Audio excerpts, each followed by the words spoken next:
No, I don't think so. Sometimes it's like, it's sometimes difficult when I'm in the US or something and I hear a casting director say, oh no, she can't audition because she's Asian. And I've gotten that. So, and then I got my Ms. and I was happy.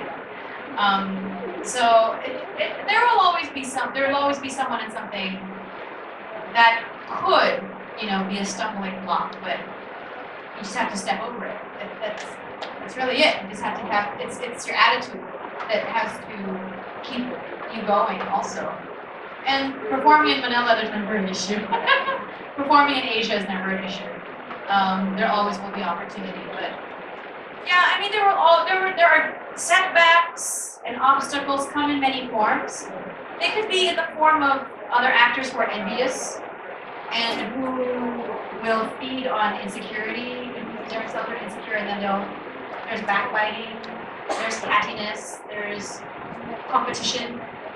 So it's, people that you think would be the most supportive of you are actually the ones who are so ready to just bring you down. So be prepared for that. It happens to everybody, and it happens everywhere. I'm mentoring now a young 14-year-old dancer. He's a boy. He's in Billy Elliot on Broadway in New York City. And so I speak with his mom, and when there's like one of those things that happens to him, I immediately look at him and say, ignore it, because that's only going to get in the way of what you need to do. This kid is insanely talented. It's ridiculous. Ridiculous how talented this young man is. He's the lead. Billy Elliot. He's ambitious.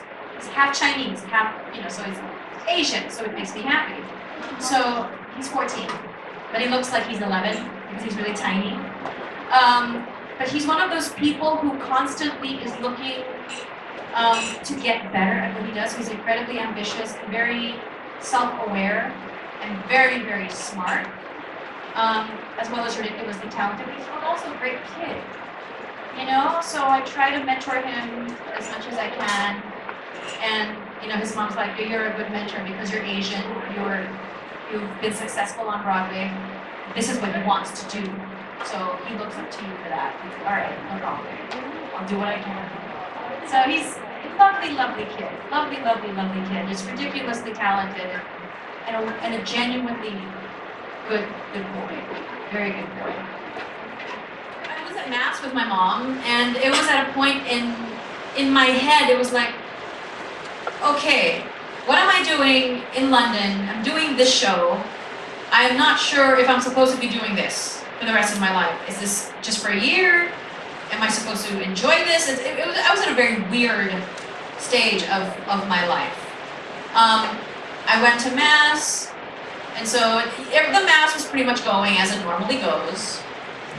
And then the gospel was from the New Testament, and they were talking about that it was the parable of the talents, where 3 servants, each of them was given a talent, 5,000, 4,000, and 1,000. And 2 of the servants were able to double what they were given, and the other one hid his away and buried it in the ground. So, whatever. So basically, the moral of that was, whatever the master has given you, try to increase it. Try to, make it multiply.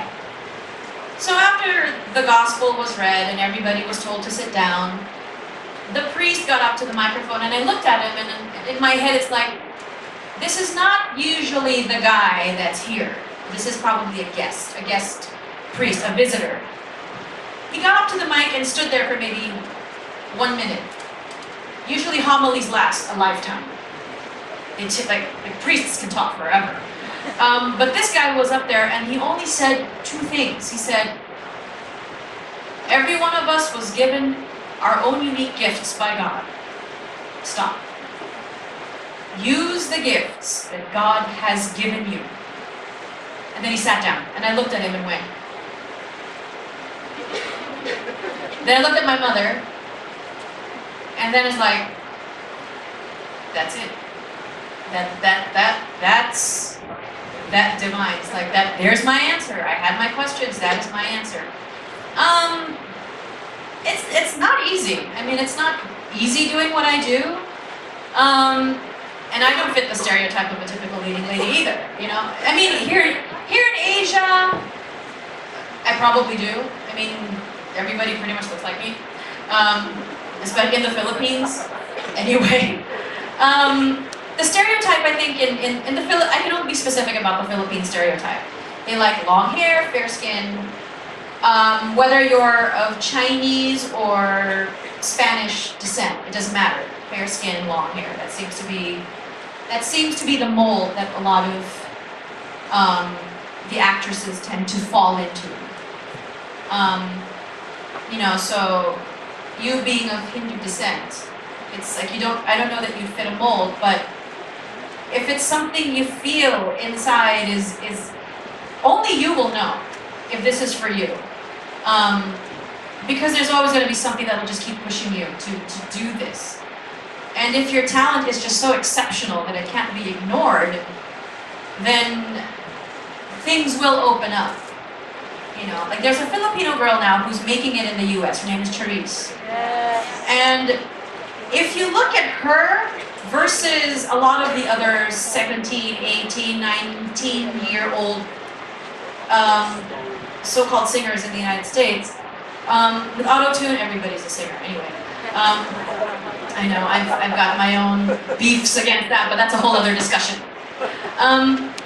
You know, there's a certain look, and a lot of them are mostly, you know, Caucasian Disney. They fit the Disney mold. She's different. I mean, she's tiny and she's really cute and petite, but what sets her apart is that she's just so insanely talented. And she has this voice, you know? So I'm really hoping for the best for this young woman. Because I really believe at the end of the day, if you're just insanely talented, you cannot be ignored. The world would be stupid to ignore you. And so now she's got David Foster producing her albums and everything. She's got Oprah behind her, and I think the thing that they recognize is that she's really gifted. And that is something that will carry her, and hopefully she's able to sustain a very high level of success. Because what everybody in the Philippines feels when there's one person who achieves that level of success, whether it's Arnel Pineda or Charisse or anybody or Manny Pacquiao, you know, that is a reflection on the entire country. And they are ambassadors for every single Filipino, or whether they want to be or not.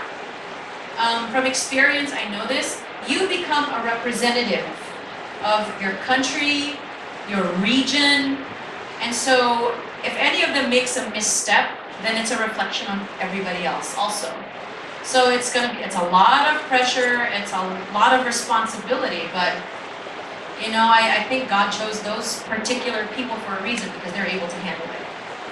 So, you know, I wish them nothing but the best of luck and success. So yeah, so if you're just so talented, it shouldn't be a question. There should be no question. If I can just add a little to that. Actually, Datuk Zaim Al-Bakri is here, and he directed the musicals that we produced, one of the most talented directors in the country. And Zahim, whenever we audition people, we never look at the color of your skin. It's never about that. It's, you know, because I believe you can never, like Lea mentioned, you cannot suppress real talent. And we've had an ensemble of people of all sorts of skin colors perform, and what's most important is you're good, you will shine on stage. Yeah, so I think you should go for it, believe in your dream. If it feels like a job, don't do it, because this is one of the most, for me, it's one of the most difficult professions. There's no shortcuts to getting good. It takes time. There's no shortcut to getting a good voice. It takes a while to get it to a point where you can really call it, okay, steady and sure and really, yeah, exactly. You really have to take the time. And there's a lot of rejection. There's a lot of heartache. There's a lot that can go wrong. But for the 10 things that go wrong, the one thing that does go right keeps me going. Hold on, someone. Yes, come on.